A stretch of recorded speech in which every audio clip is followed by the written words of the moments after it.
Quan parlem de referents creatius, el primer que ens ve al cap són artistes, però la veritat és que tot el que ens envolta és inspiració. Almenys per mi, tot el que consumeixo, ja sigui art, webs, llibres, música, em serveix després per anar construint la meva mirada creativa i per aplicar els meus dissenys.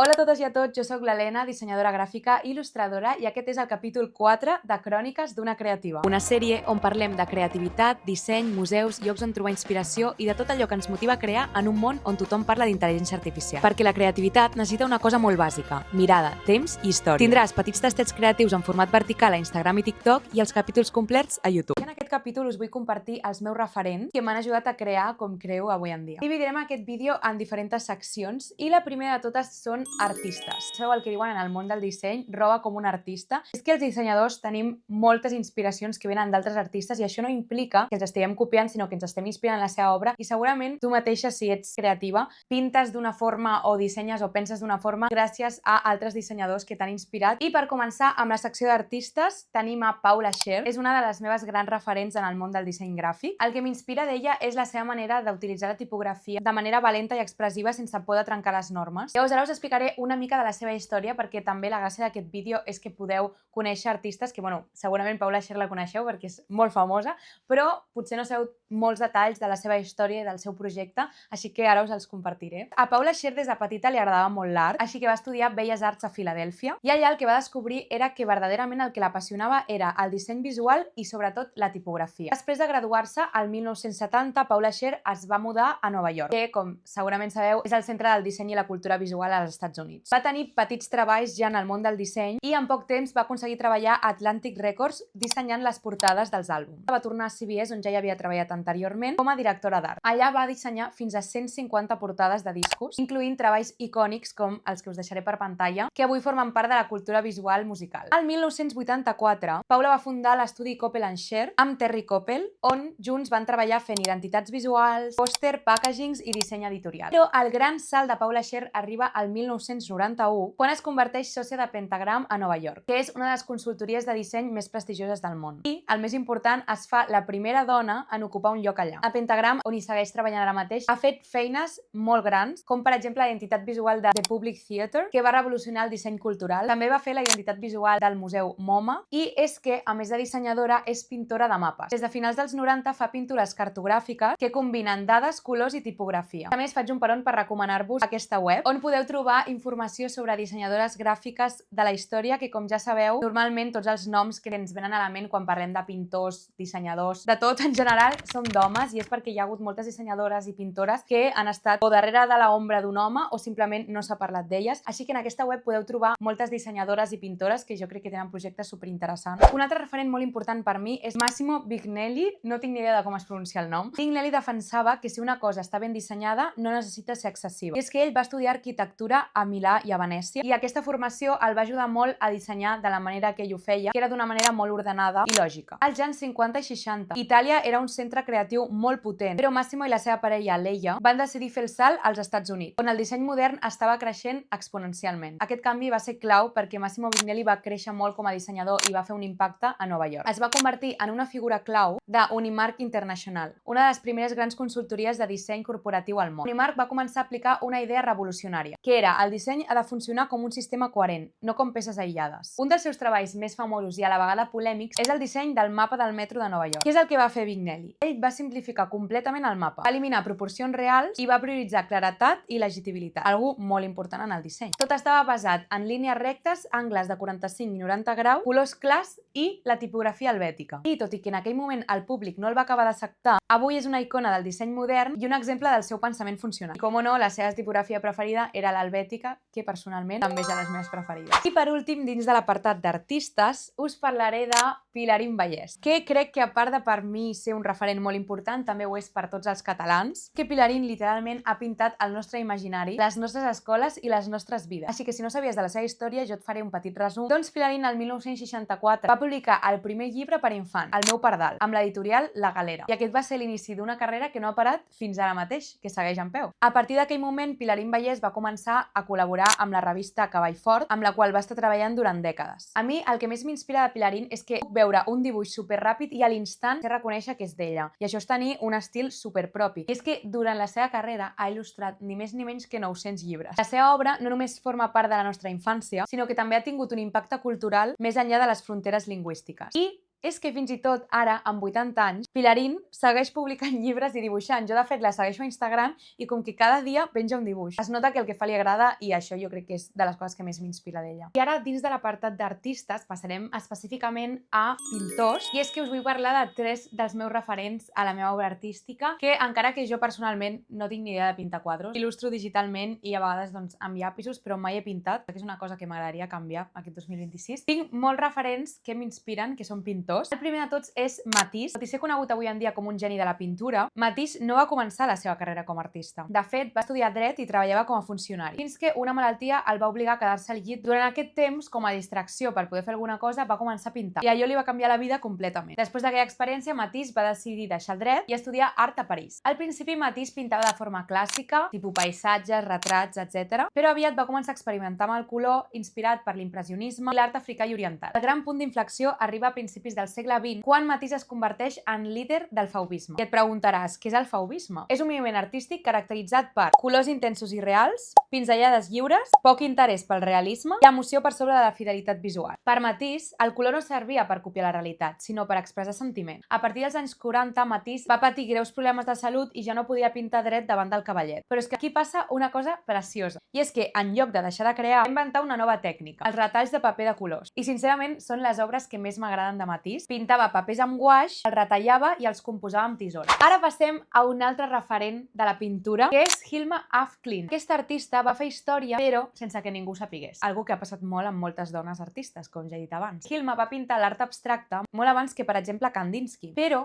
el món no estava preparat per veure-la. En una època en què ser dona artista era gairebé impossible, Hilma va aconseguir formar-se professionalment. Durant anys va treballar fent retrats, paisatges, il·lustracions botàniques, i aquestes obres li permetien guanyar-se la vida, mentre la seva obra més radical la guardava en secret. Hilma formava part d'un grup de dones artistes anomenat Les 5, que feien sessions espirituals, escrits automàtics i dibuixos guiats per forces superiors. Hilma creia que no només pintava per ella, sinó que la pintura era un canal per transmetre coneixement espiritual a través de formes, colors i símbols. I aquí ve el moment clau. Entre 1906 i 1907, Hilma comença a crear pintures totalment abstractes, i això passa abans que qualsevol artista reconegut ho comencés a fer. Les seves obres incloïen espirals, cercles, línies, símbols. La seva obra més ambiciosa és la sèrie Les pintures per al temple. Conté més de 190 obres en format gegant, creades sota la idea de que estaven destinades per a un temple espiritual que encara no existia. Hilma estava convençuda que el seu temps no estava preparat per les seves obres. Per això va deixar escrit que no s'havien de mostrar fins passats 20 anys de la seva mort. Spoiler, van passar molts més. Hilma va morir i durant molts anys no va aparèixer als llibres d'història de l'art, no se l'anomena com a pionera de l'abstracció i el seu treball molt de temps va restar arxivat. I no és fins al segle XXI que es va començar a redescobrir. I per últim, l'últim pintor que tinc molt com a referent és Edouard Manet. Monet també m'encanta, però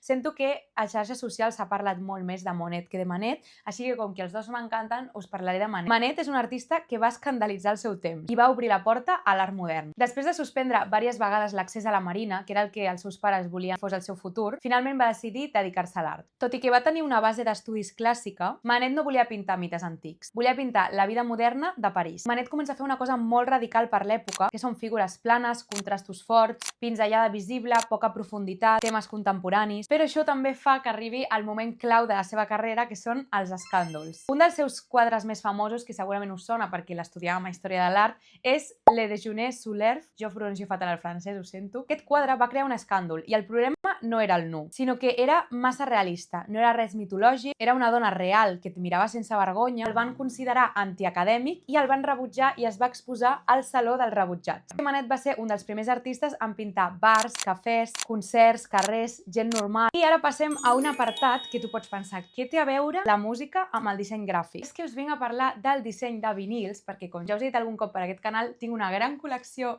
de vinils i t'explicaré com m'inspiren perquè ho fan i molt. Em fixo en les tipografies, els colors, la maquetació i tot això al final acaba influint en la manera en què dissenyo. Però abans de tot, una mica d'història. Abans, quan el format vinil era central, la portada no era un detall, sinó que era una peça clau pensada per ser vista, tocada i recordada. I uns dels exemples més icònics del segle XX són les portades dels Beatles, especialment aquesta que us deixaré per aquí, basada en un collage amb figures a mida real. Aquesta portada va marcar un abans i un després en el disseny gràfic musical, ja que per primera vegada una portada explicava una història, incloïa lletres impreses i es convertia en una obra cultural per si sola. El primer exemple que us ensenyo per analitzar paletes de colors, inspirar-vos, és aquesta, la Nati Peluso. Bueno, aquesta és la portada, però ve dins d'aquest sobre, discazo. M'encanta els colors que han escollit i tota la direcció fotogràfica d'aquest projecte. És com tot ella en una habitació de color blau amb detalls de color vermell. A mi us recomano molt que veieu els vídeos de tot aquest projecte perquè cada cançó té un vídeo. Aquí el que us volia ensenyar era el tema dels colors, perquè a mi personalment la combinació de blau i vermell mai m'havia agradat, i quan vaig veure aquest projecte en què el vermell i el blau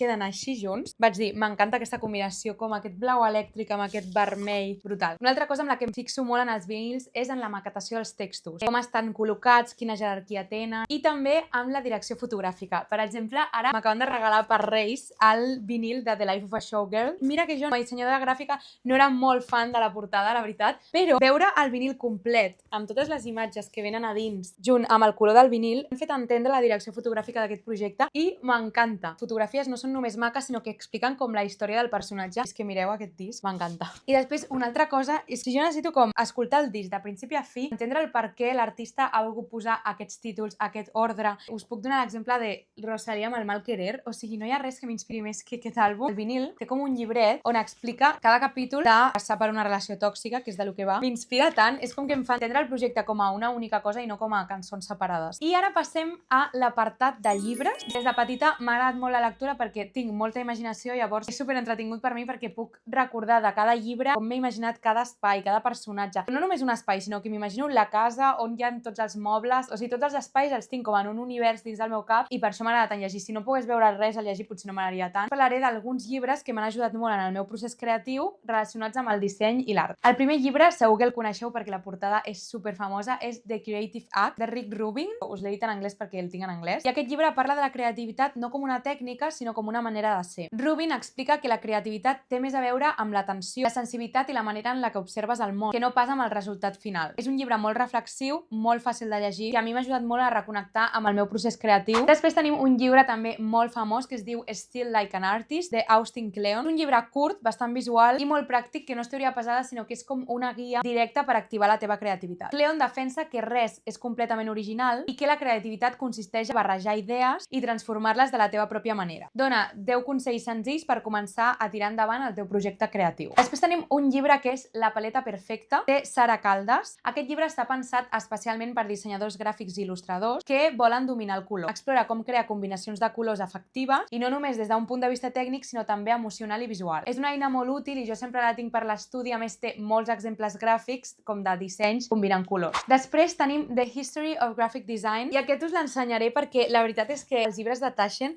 són increïbles, o sigui, crec que un dels meus hobbies a la vida és anar a la botiga de Taschen. Estan maquetats d'una manera superxula, la veritat és que no tenen gairebé text. Aquest llibre és una obra visual que recorre la història del disseny gràfic des del 1890 fins avui en dia. I és perfecte per entendre les arrels de moltes decisions visuals que fem avui. Després tenim El camino de l'artista, de Julia Cameron. És un llibre molt personal i introspectiu que no tracta de tècniques de disseny, sinó de treballar la creativitat des de dins. És com un manual d'autoconeixement creatiu amb exercicis i rituals per superar bloquejos i recuperar la teva veu pròpia i connectar amb la teva nena artista interior. La veritat és que jo he fallat una mica perquè vaig per la setmana 3, el vaig deixar de fer quan vaig començar a treballar perquè no em donava temps i és algo que vull fer, o sigui, perquè m'estava ajudant en el moment en què ho estava fent. Després tenim un llibre que em van recomanar a segon de carrera en una classe de creativitat. Es diu Qué desastre, cómo convertir errores épicos en éxitos creativos i és de Eric Kessels. Aquest llibre gira al voltant d'un concepte molt potent, que és que els errors no són només equivocacions, sinó fonts d'idees úniques i originals. A través d'anècdotes, imatges i exemples de creadors que van fer desastres, mostra com aquests moviments moments inesperats van conduir a resultats brillants. A mi em va inspirar molt perquè em va recordar que no passa res perquè fallis, ja que molts cops dels errors s'aprèn. Després tenim el llibre de Designing Type, pels més fans de la tipografia, i és una guia visual clara sobre com pesen els tipus de lletres a nivell formal i visual. I per últim anem a parlar de referents del cinema. Molts dels meus referents no venen d'obres concretes, sinó de la cultura visual de cada dia, de coses que veig pel carrer, del cinema, de la publicitat. És una mica el que us he comentat al principi, que és que per mi tot és inspiració. Per exemple, en el cinema jo sóc fan de 1.000 milions de pel·lis, així que m'ha costat una mica definir 4 pel·lícules que són molt inspiradores per mi. Òbviament, en aquest vídeo de referents no podia faltar La La Land, sé que sóc pesadíssima, com no,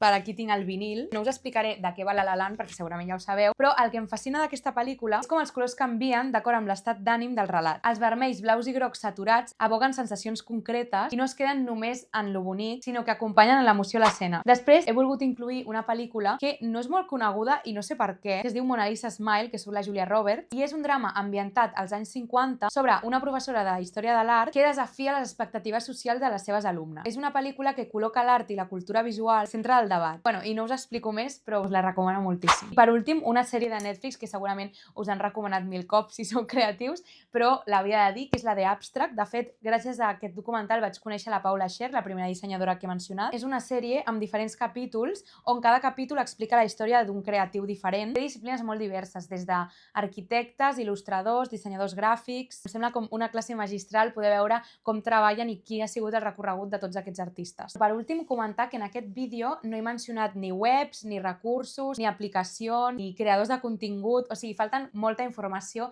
i és perquè vull preparar un vídeo que sigui com una guia del dissenyador gràfic on puguis trobar tots els recursos que necessites com per començar a endinsar-te en el món del disseny. Així que si t'interessaria tenir un vídeo parlant d'això, deixa als comentaris un cor blau. I fins aquí el vídeo d'avui. Espero que us hagin agradat els meus referents. Com sempre, espero no haver-me enrotllat molt. Ja saps que això és una sèrie que es diu Cròniques d'una creativa. Com sempre, et demanaré que li deixis un like a aquest vídeo perquè m'ajuda molt, que em segueixis a xarxes socials, que també m'ajuda molt i us les deixaré per aquí, i que et subscriveixis al canal, que és molt important, perquè si no, no et seguiran sortint aquests capítols. Espero que t'hagi agradat el vídeo i ens veiem al pròxim.